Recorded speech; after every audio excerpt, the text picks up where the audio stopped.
இட்லி தோசைக்கு ஒரே மாதிரி சட்னி செஞ்சு உங்கள் எல்லாருக்கும் போர் அடிச்சிருச்சா? அப்போ இந்த சட்னி உங்களுக்காக தான். வீடியோவை கடைசி வரைக்கும் ஸ்கிப் பண்ண பாருங்கள். ரொம்ப ஸ்பைசியான சட்னி இது. வாங்க வீடியோக்குள்ளே போகலாம். முதல்ல ஒரு பாத்திரம் எடுத்துக்கோங்க. பாத்திரத்தில் ஒரு 10-12 வரமிளகா சேர்த்துக்கோங்க. அது கூட புளி சேர்த்துக்கோங்க. சேர்த்துக்கிட்டு நல்லா சுட சுட சுட சுட இருக்க தண்ணியை அதில் ஊற்றி நம்ம ஊற வைக்க போகிறோம். அதாவது 10லேருந்து 15 நிமிஷம் நம்ம நல்லா ஊற வைக்க போகிறோம். ஊற வச்சதுக்கப்புறம் இதை நம்ம அரைக்க போகிறோம். நம்ம இப்போ அரைச்சிடலாம். நல்லா ஊறி இருக்குது.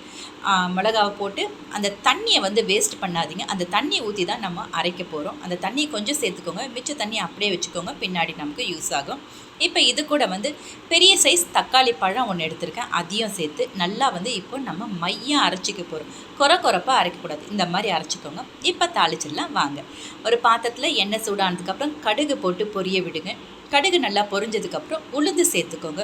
உளுந்து சத்து நல்லா பொரிஞ்சதுக்கப்புறம் நம்ம பூண்டு சேர்த்துக்கிறோம். அதாவது ஒரு 10லேருந்து 12 பல் சின்னதாக நறுக்குன்னு பூண்டு சேர்த்துக்கிறோம். அது கூட பெரிய சைஸ் வெங்காயம் ஒரு 2 வெங்காயம் சேர்த்துக்கிறேன். இது எல்லாமே நல்லா வதக்கி விடுங்க. நல்லா வதங்கட்டும். நல்லா வதங்கினதுக்கப்புறம் கொஞ்சம் போல் பெருங்காயம் சேர்த்துக்கலாம். அது கூடவே கருவேப்பிலையும் கொஞ்சம் சேர்த்துக்கலாம். நல்லா வதக்கி விடுங்க. நல்லா கோல்டன் ப்ரௌன் வரும்போது நம்ம அரைச்சி வச்ச பேஸ்ட்டை அதில் சேர்த்துக்கலாம். பேஸ்ட்டை அரைச்சி சேர்த்துக்கோங்க. இது கூட அந்த தண்ணி கொஞ்சம் வச்சுருந்தோம் இல்லையா, அந்த தண்ணியை ஜார் கழுவி அதில் ஊற்றிக்கோங்க.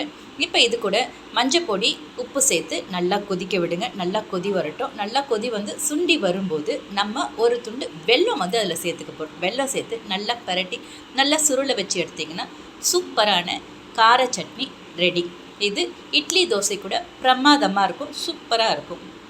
எத்தனை இட்லி எத்தனை தோசை சாப்பிட்றோன்னே கணக்கே தெரியாது. உள்ளே போய்கிட்டே இருக்கும், இறங்கிக்கிட்டே இருக்கும். அற்புதமான கார சட்னி, நல்லா ஸ்பைசியாக சூப்பராக இருக்கும். நீங்களும் ட்ரை பண்ணி பாருங்கள். ட்ரை பண்ணி பார்த்துட்டு சாப்பிட்டுட்டு எப்படி இருக்குன்னு எனக்கு கமெண்ட் செக்ஷனில் கமெண்ட் பண்ணுங்கள். Okay, tata, bye bye.